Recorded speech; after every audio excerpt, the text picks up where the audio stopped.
Every year, on the night of December 31st, billions of people across the globe perform the exact same ritual. They gather in massive crowds, they look at a clock, and they count down the seconds until midnight. In New York City, in the heart of Times Square, over 1 million people watch a giant crystal ball descend from the sky. When the ball drops, they scream, they kiss, and they celebrate the death of the old year and the birth of the new one. We call this a party. But to an anthropologist or an occultist, this is not a party. It is a massive, synchronized magical ritual. It is a ceremony dedicated to a specific god that most people have forgotten. Why do we celebrate the new year in the dead of winter? Nature is asleep. The trees are bare. The animals are hibernating. Logically, the new year should begin in spring, with the vernal equinox, when life returns to the earth. For thousands of years, ancient civilizations celebrated the new year in March or April.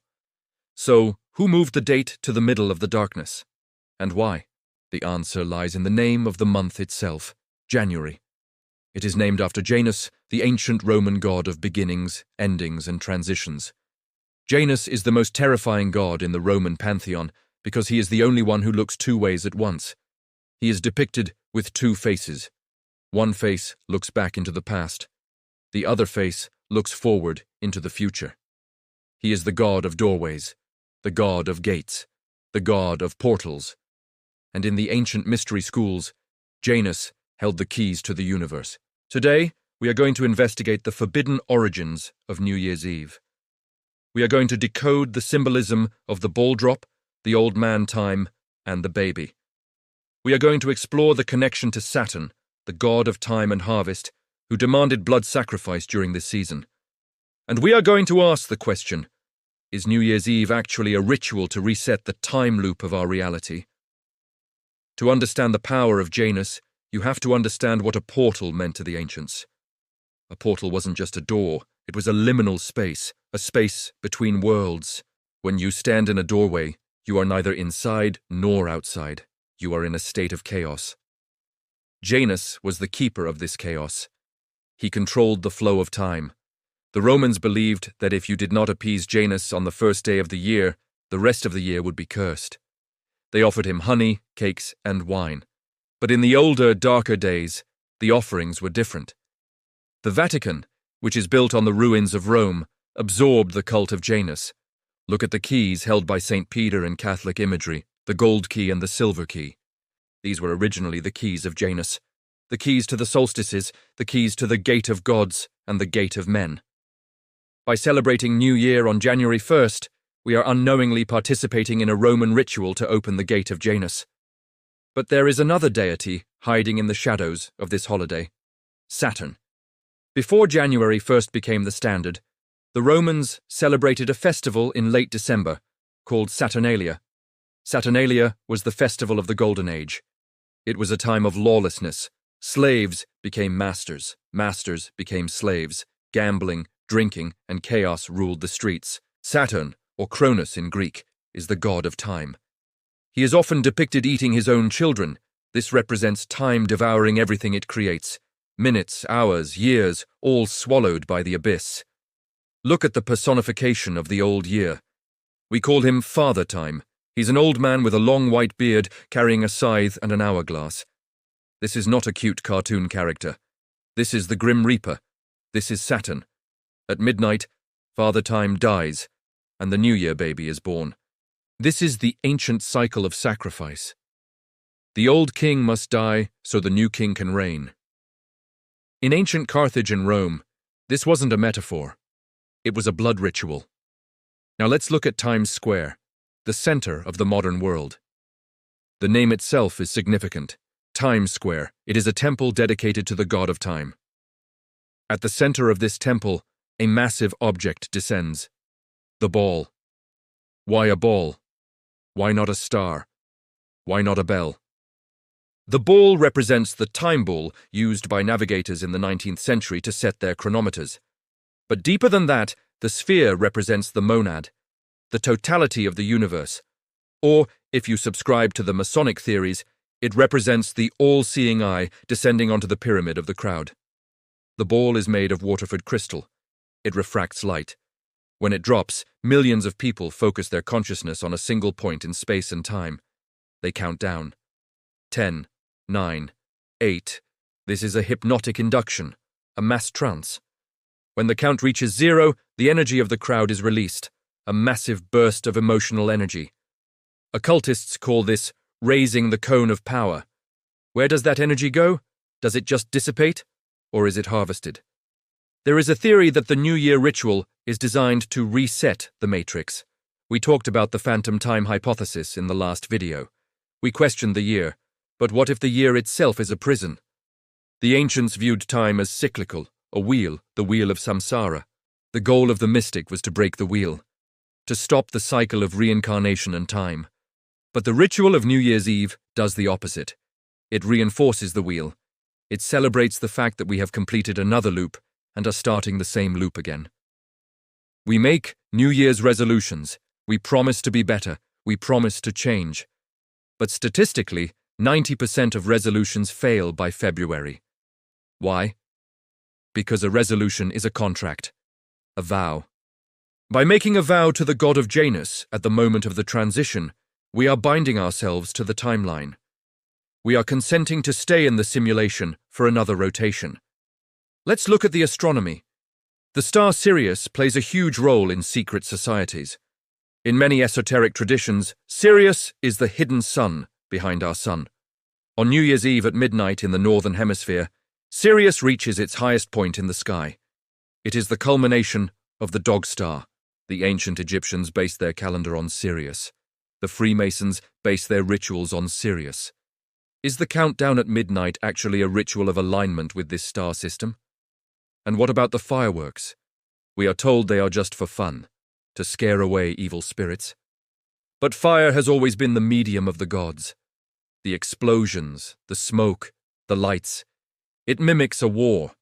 It mimics the Big Bang. It creates a state of shock and awe that leaves the human mind open to suggestion. During the first minute of the new year, the global consciousness is synchronized. Everyone is thinking the same thing. Everyone is feeling the same hope and fear. If you wanted to program the human collective consciousness, this is the exact moment you would do it. Now let's talk about the Gregorian calendar itself. It was introduced by Pope Gregory XIII, a religious leader.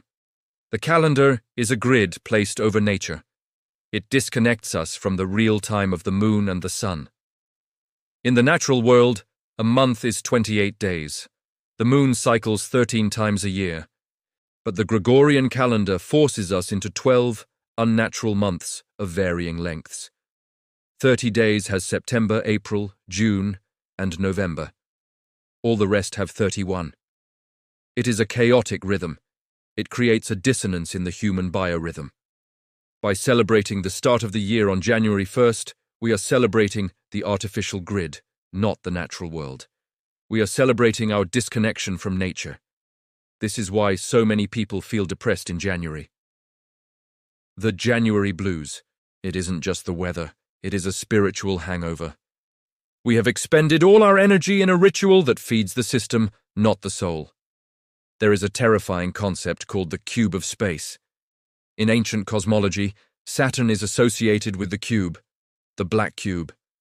We see this symbolism in Mecca, in art, and in the architecture of the UN meditation room. The cube represents the material world, the prison of 3 dimensions. Time, Chronos, is the 4th dimension that locks the cube in place. New Year's Eve is the celebration of the lock. It is the tightening of the bolts. But Janus has 2 faces. He looks back and forward. He represents the duality of our reality, good and evil, past and future. But he never looks up. He never looks at the eternal now. The mystic Eckhart Tolle and ancient Zen masters teach that the only reality is the present moment. The past is a memory. The future is a projection. Neither exists. By focusing so intensely on the old year and the new year, we are trapping ourselves in the illusion of time. We are ignoring the only place where freedom exists, the now. The elite know this. They know that if they can keep us anxious about the future and regretful about the past, we will never be free. So they give us a holiday dedicated to the transition. dedicated to the anxiety of time passing. Auld Lang Syne, the song we sing, literally means times long past. It is a song of nostalgia, a song of looking back. It keeps us looking at the face of Janus that sees the past, preventing us from seeing the exit door. So, is there a way to break the loop? Some esoteric groups suggest that instead of celebrating at midnight, one should meditate. Instead of joining the chaotic energy of the crowd, one should find silence. By refusing to participate in the ritual, you unplug yourself from the grid for that moment. You step out of the stream of artificial time and enter natural time. The green man of ancient paganism, the symbol of spring and rebirth, is the enemy of Janus. The green man represents the cycle of life that does not need a calendar. The trees know when to bloom. The bears know when to sleep. They don't need a ball drop. We are the only species that needs a mechanical clock to tell us when to live. As we approach 2025, the energy is intense. The world feels like it is on the brink of something huge. The Phantom Time video showed us that the timeline might be fake. This video shows us that the celebration of the timeline is a trap. Put them together, and you realize we are living in a construct, a stage set. And the actors are getting tired of the script. What if we didn't reset the year? What if we just continued? What if we stopped measuring our lives in fiscal quarters and annual cycles? The ancient Mayans had a different view of time. They saw it as a spiral, not a circle. They believed that every cycle brought us closer to the center, to the galactic synchronization. Maybe 2025 isn't just another year. Maybe it is the year the spiral tightens. The Vatican, the corporations, the governments, they want you to look at the ball. They want you to look at the external spectacle. But the real portal is internal. The god Janus holds the key, but he is just a gatekeeper. He cannot stop you if you decide to walk through. The doorway to the gods is open, but you have to step through it with your mind, not your calendar. The drinking, the noise, the chaos of New Year's Eve is designed to lower your vibration. It is designed to keep you in the Saturn frequency, the frequency of density and materialism. If you want to start the new year with power, don't make a resolution. Set an intention. Don't ask Janus for permission. Take the key. History is full of these rituals disguised as holidays. Halloween is the harvest of fear. Valentine's is the harvest of lust. Christmas is the harvest of materialism. And New Year's is the harvest of time. They are harvesting our most precious resource, our attention. Because where attention goes, energy flows. And where energy flows, reality is created. If 1 billion people believe that 2025 will be a year of war and chaos, they will create it. If 1 billion people believe it will be a year of awakening, they will create that instead. The ball drop is a focus point for that creation. So be careful what you think about when the clock strikes 12. You are casting a spell. Make sure it is the one you want. What do you think? Is New Year's Eve a harmless party or a Saturnian ritual? Do you feel the pressure of the time loop every January? And why do you think we celebrate in the winter darkness instead of the spring light? Tell me in the comments. And speaking of ancient rituals that trap us, we need to go back to the source. We need to understand the entities that set this system up in the first place. In the next video, we are going to return to the Dead Sea Scrolls. We are going to read the Book of Giants. We will learn about the dreams of the Nephilim, the nightmares that terrified the giants before the flood. Did they know their time was running out? Did they try to stop the clock? You need to be subscribed, because the giants left a warning that we are just starting to understand.